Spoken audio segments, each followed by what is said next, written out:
आज मी तुम्हाला ओल्या लसणाच्या पातेपासून चटणी बनवून दाखवणार आहे। तर ही बघा, पात आहे आपली फ्रेश। तिला काय केलेलं आहे माहिती आहे का, बुडक्याचा भाग काढलेला आहे आणि त्याचे 2 ते 3 तुकडे करून घेतलेले आहेत। त्याच्यामध्ये बघा 3 काड्या घेतलेल्या आहेत मी कढीपत्त्याच्या, पुदिना घेतलेला आहे, एक मुठभर अशी कोथिंबीर घेतलेली आहे, 3 आवळे घेतलेले आहेत, अशा पद्धतीत तुकडे करून घेतलेले आहेत, 1 इंच ओली हळद, तिचे पण मी असे तुकडे करून घेतलेले आहेत, 6 मिरच्या घेतलेल्या आहेत, ह्या 6 पण मिरच्या तिखटवाल्या आहेत, छोटा 1 चमचा जिरं घेतलेलं आहे, मिक्सरचं भांडं घेतलेलं आहे, त्याच्यामध्ये बघा हे कढीपत्ता आणि हे पात टाकून घ्यायचे। ह्याच्यामध्ये टाकायचं आपल्याला पुदिना, हिरवी मिरची, कोथिंबीर, आवळा, हे टाकायचे आपल्याला, जिरे, हळद टाकायचे, चवीप्रमाणे टाकायचे मीठ, ह्याच्यामध्ये 1च चमचा आपण जे जेवतो ना तो लिंबाचा रस टाकायचे।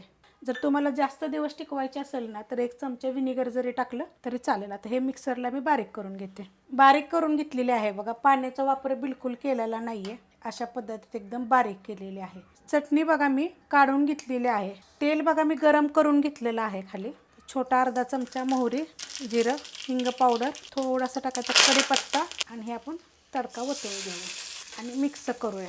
मस्त असं बघा तडका देऊन घेतलेला आहे, चांगला मिक्स पण केलेला आहे। आता ह्याच्या पहिला प्रश्न तर हा येईल, किती दिवस चटणी टिकली? 8 ते 10 दिवस टिकल, पण फ्रीजमध्ये ठेवा, मस्त लागते, करून बघा एकदा, चपातीवर खा, भाकरीवर खा। त्या थंडीच्या दिवसात का नाही काय गोष्टी अशा खाल्ल्या पाहिजेत, आपल्या शरीरासाठी चांगल्या आहेत त्या।